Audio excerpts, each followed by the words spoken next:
বাকযন্ত্র নাকি বাকযন্ত্র? অনেকের ভিতরে এটা কনফিউশন থাকে এবং আমারও ছিল। আজকে আমরা জানবো যে বাকযন্ত্র নাকি বাকযন্ত্র, দুইটার মধ্যে কোনো পার্থক্য আছে নাকি তো ওটা একই। তাহলে আমরা কেন বাকযন্ত্র বলি, বাকযন্ত্র বলি না? এইটা জানতে পুরো ভিডিওটি দেখতে হবে। গলনালী, মুখ বিবর, কণ্ঠ, জিহ্বা, তালু, দাঁত, নাক ইত্যাদি বাক প্রত্যঙ্গকে এক কথায় বলে বাকযন্ত্র। এই বাকযন্ত্রের দ্বারা উচ্চারিত অর্থবোধক ধ্বনির সাহায্যে মানুষের ভাব প্রকাশের মাধ্যমকে ভাষা বলে। সব মানুষের ভাষাই বাকযন্ত্রের দ্বারা সৃষ্ট। এর গঠন প্রক্রিয়া ধ্বনিবিজ্ঞানের অন্যতম আলোচ্য বিষয়।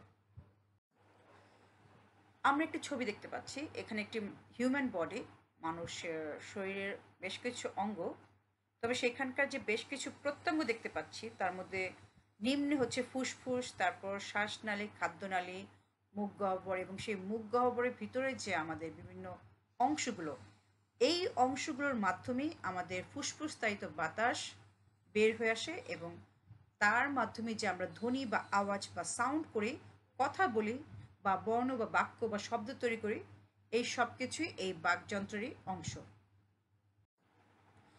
ধ্বনি বিজ্ঞানের উচ্চারণমূলক আলোচনাটুকু ভাষা বিজ্ঞান চর্চার আবিষ্কার রূপে বিবেচিত হয়ে থাকে। এই উচ্চারণ প্রক্রিয়ার প্রধান অঙ্গ বাকযন্ত্র। ভাষা হচ্ছে মানুষের বাকযন্ত্রের সাহায্যে উচ্চারিত ধ্বনির সমষ্টি।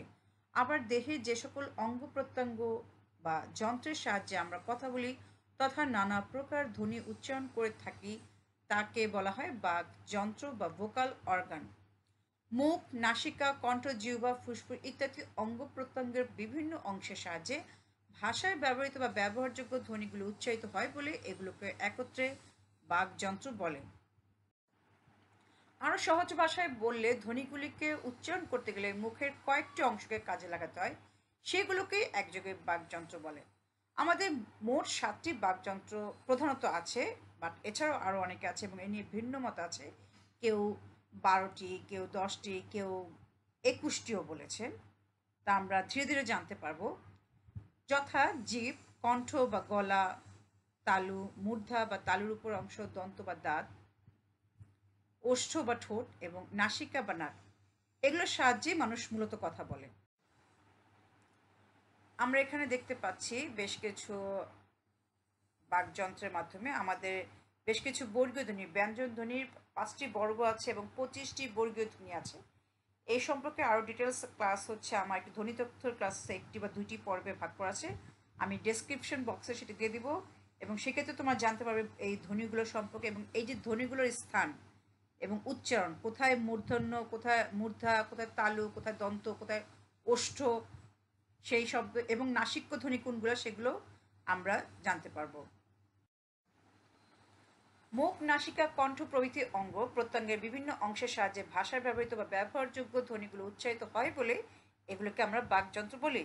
উল্লেখ্য, মানুষের শরীরে আরেকটি অঙ্গ নেপথ্যে থাকে, সেটা হচ্ছে আমাদের ফুসফুস। যদিও আমরা মনে করি ফুসফুস দিয়ে আমরা শুধু নিঃশ্বাস গ্রহণ করি, কিন্তু সেটা আসলে এটি নিজে কোনো ধ্বনি উচ্চারণ করে না, তবু ধ্বনি সৃষ্টিতে ফুসফুসের ভূমিকা অপরিহার্য।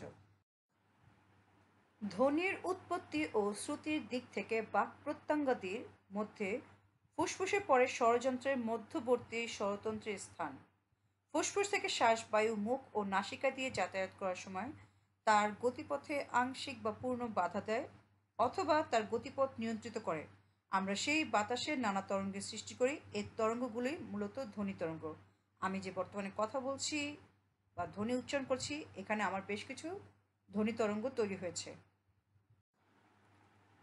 ফুসফুস ধ্বনি সৃষ্টিকারী বায়ু প্রবাহের উৎস। ফুসফুস শ্বাসগ্রহণ ও ত্যাগ করে, মূলত শ্বাস ত্যাগের মাধ্যমে ধ্বনি উৎপন্ন হয়। শ্বাসনালী, ফুসফুস থেকে বাতাস শ্বাসনালী হয়ে মুখ বিবর ও নাসারন্ধ্র দিয়ে বের হয়ে আসে। স্বরযন্ত্র, শ্বাসনালীর উপরের অংশে স্বরযন্ত্র অবস্থান। মেরুদণ্ডের 4, 5 ও 6 নং অস্থির পাশে থাকা এই অংশটি নলের মতো। বাতাস স্বরযন্ত্রের মধ্যে দিয়ে বেরিয়ে আসে বলে ধ্বনির সৃষ্টি হয়। অধিজিহ্বা, স্বররন্ধ্র, ধ্বনিদ্বার ইত্যাদি স্বরযন্ত্রের। জিভ, মুখ গহ্বরের নিচের অংশে জিভের অবস্থান। বাকযন্ত্রের মধ্যে জিভ এর ব্যবহার বা জিভ সবচেয়ে সচল ও সক্রিয় প্রত্যঙ্গ। জিভের উচ্চতা অনুযায়ী সম্মুখ পশ্চাৎ অবস্থান অনুযায়ী এবং মুখ গহ্বরের বিভিন্ন অংশের সঙ্গে জীবের স্পর্শে প্রকৃতি অনুযায়ী ধ্বনির বৈচিত্র্য তৈরি হয়।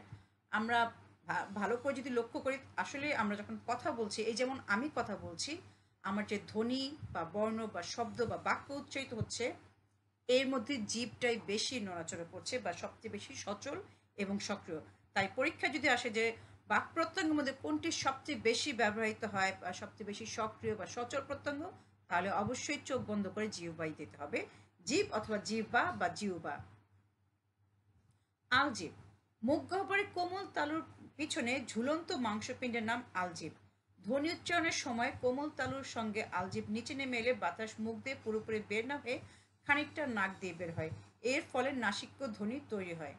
আমরা আয়নার সামনে দাঁড়িয়ে কখনো হয়তো দেখলেও দেখতে পারি, অথবা যদি না দেখতে পারি তাহলে অন্য কাউকে যেন বলি যে আমাদের মুখ বিবরের ভিতরে একটি আলজিভ আছে। ভালো করে দেখা যাবে একটি ছোট্ট একটি মাংসপিণ্ড ঝুলে আছে। এটিও আমাদের ধ্বনি ব্যবহারের জন্য অনেক কাজে লাগে বা ব্যবহৃত হয়। স্বরযন্ত্রের উপরে জিহ্বা বা জিহ্বা আকৃতির ঢাকনাকে এপিগ্লোটিস বা উপজিহ্বা বা আলজিভ বলে। শ্বাস প্রশ্বাস নেওয়ার সময় এটি খোলা থাকে এবং এ পথে বায়ু ফুসফুসে যাতায়াত করে। আর আহারের সময় এটি স্বরযন্ত্রের মুখ ঢেকে দেয়, ফলে খাদ্যদ্রব্যটি সরাসরি খাদ্যনালীতে প্রবেশ করে। এজন্যই আমি বলেছিলাম আমার শিক্ষার্থীদের শ্রেণীকক্ষে যে হাদিসেও আছে, কোরআন হাদিসেও আছে এবং ডক্টরি মতে বা সায়েন্টিফিক্যালি, যে আমরা যখন খাবার খাই তখন কথা বলা উচিত না বা কম কথা বলা উচিত। কারণ আমাদের শ্বাসনালী এবং খাদ্যনালী দুটি খেয়াল করে দেখো একদম পাশাপাশি, দুটি নালীর মতো যে গিয়েছে এবং ওইখান দিয়েই ষড়যন্ত্র যাওয়ার, যেটা আমার কণ্ঠনালী বা ষড়তন্ত্রী হয়ে যাচ্ছে, এবং উপরে যাওয়ার পর দেখো একটি আলজিভ বা অধিজিহ্বা আছে, যেটি আমাদের এই মাংসপিণ্ডের মতো, যেটা আমাদের যখন খাবার খাই তখন আমাদের কথা বলার যে রাস্তাটা সেটা বন্ধ করে দেয় যাতে খাদ্যনালীতে খাবারটি প্রবেশ করে। কিন্তু একই সঙ্গে যদি আমি খাবারও খেতে থাকি আবার কথাও বলতে থাকি, তখনই কিন্তু বিপত্তি ঘটতে পারে, যে কোনো ধরনের একটা দুর্ঘটনা ঘটে যেতে পারে, এমনকি নাকে মুখে উঠে মানুষ মারাও যেতে পারে। এই ধরনের ঘটনাও ঘটেছে। এই জন্যই বলা হয় যে খাবারের সময় কথা বলা উচিত না, কারণ খাদ্যনালীতে তখন খাবার যাচ্ছে, তখন যদি আমি কথা বলি তাহলে ফুসফুস থেকে আমার যে বায়ুর মাধ্যমে যে কথাটি আসতেছে সেটি খাবারে গিয়ে আটকে বা খাদ্যনালীতে প্রবেশ করে দুর্ঘটনা করতে পারে। তালু, মুখ বিবরের ছাদকে বলা হয় তালু। দুটি অংশ, কোমল তালু ও শক্ত তালু। আনুনাসিক স্বরধ্বনি উচ্চারণে কোমল তালুর নিচের নামে কোমল তালু ও জীব মূলের স্পর্শে কণ্ঠধ্বনি উচ্চারিত হয়। দন্তমূলের শুরু থেকে কোমল তালু পর্যন্ত বিস্তৃত অংশকে বলা হয় শক্ত তালু। মূর্ধা, শক্ত তালু ও উপরের পাটির দাঁতের মধ্যবর্তী উত্তল অংশকে মূর্ধা বলে। কোনো কোনো ব্যঞ্জনধ্বনি উচ্চারণের সময় জীব মূর্ধাকে স্পর্শ করে। দন্তমূল ও দন্ত, দাঁতের গোড়ার নাম দন্তমূল। উপরের পাটের দন্তমূল ও দাঁতের সঙ্গে জীবের স্পর্শে বেশ কিছু ধ্বনি উৎপন্ন হয়। ওষ্ঠ, বাক প্রত্যঙ্গের সবচেয়ে বাইরের অংশের নাম ওষ্ঠ বা ঠোঁট। ওষ্ঠের মধ্যকার ফাঁকের কম বেশির ভিত্তিতে স্বরধ্বনিকে সংবৃত ও বিবৃত এই দুই ভাগে ভাগ করা হয়। এছাড়া ব্যঞ্জন ধ্বনি উচ্চারণ করতে ওষ্ঠ গুরুত্বপূর্ণ ভূমিকা পালন করে। নাসিকা, মুখ গহ্বরের পাশাপাশি নাসিকা বা নাকের ছিদ্র দিয়ে বাতাস বের হয়েও ধ্বনি উৎপন্ন হয়। বাংলা একাডেমি অনুসারে বাকযন্ত্র 14টি, যেমন মধ্যচ্ছদা, ফুসফুস, শ্বাসনালী, গলবিল, স্বরযন্ত্র, ধ্বনিদ্বার, স্বররন্ধ্র, অধিজিহ্বা, জিভ, তালু, আলজিভ, দাঁত, ওষ্ঠ, দন্তমূল, চোয়াল। আবার এখানে আরেকটি ছবি আছে, ছবিটি যেখানে বোঝা যাচ্ছে যে আমাদের ফুসফুস বা মধ্যচ্ছদা থেকে বের হয়ে কিভাবে যে স্বরতন্ত্রীর মাধ্যমে একদম নিচে 21 নাম্বার হচ্ছে ফুসফুস, তারপর স্বরতন্ত্রী, তারপর শ্বাসনালী, স্বরযন্ত্র, কণ্ঠনালী, উপজিহ্বা, জিহ্বামূল, জিহ্বার যেটি পশ্চাৎ, তারপর প্রান্ত, তারপর মধ্য, তারপর অগ্র, তারপর মুখ গহ্বর, টোটাল মুখ গহ্বর, এবং তারপর হচ্ছে আলজিহ্বা যেটি আমার একদম ভিতরে ধ্বনির উচ্চারণের মাঝখানে।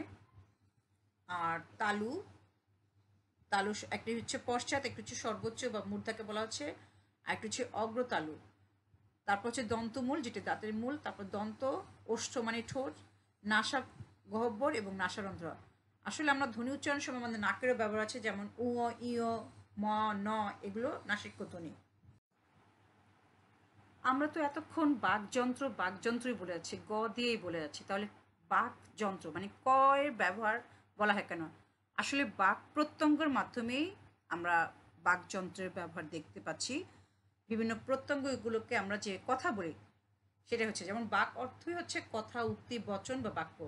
তো বাক এবং বাক মূলত একই একই, কিন্তু আমরা এটিকে যখন বাকযন্ত্র হিসেবে ব্যবহার করছি সেটা একটু ব্যাকরণগত নিয়ম আছে। তা আমরা সেই নিয়মটিতে যাচ্ছি এবং আমাদের এই পার্থক্য আছে কিনা নাকি একই সেটা আমরা আরেকটু গ্রামাটিক্যালি দেখব, ব্যাকরণগতভাবে দেখব। যেমন আমরা অনেক সময় কথা বলি যে বাগধারা, তাহলে বাগধারা শব্দের অর্থ কি? বাগধারা হচ্ছে কথার ধারা। কিন্তু আবার অন্য অর্থে বলা হয় যে বাগ মানে হচ্ছে বাগান, উদ্যান, এটিকে ফার্সি শব্দ বলা হয় এবং বিশেষবাদ। আবার যদি বলা হয় বাগ শব্দের অর্থ হচ্ছে দিক, বিভিন্ন দিক। এছাড়াও বলা হয় বশ বা অধীনতা, শাসন, যেমন ওকে বাগ মানানো যায় না। কিংবা সুযোগ সুবিধা, যেমন আয়ত্তে, তোমাকে বাগে পেয়েছি মানে তোমাকে আমি আয়ত্তে পেয়েছি। বা যে কোনো কাউকে আমি কোনো একটা প্রলোভন দিয়েছি অথবা টোপ দিয়েছি অথবা তাকে ফাঁসিয়েছি, কিংবা সে এমনিতেই আমার বাগে চলে আসছে বা আমার আয়ত্তে চলে আসছে সুযোগ সুবিধা পাওয়ার জন্য, সেক্ষেত্রে আমরা বাগে শব্দটা বলি।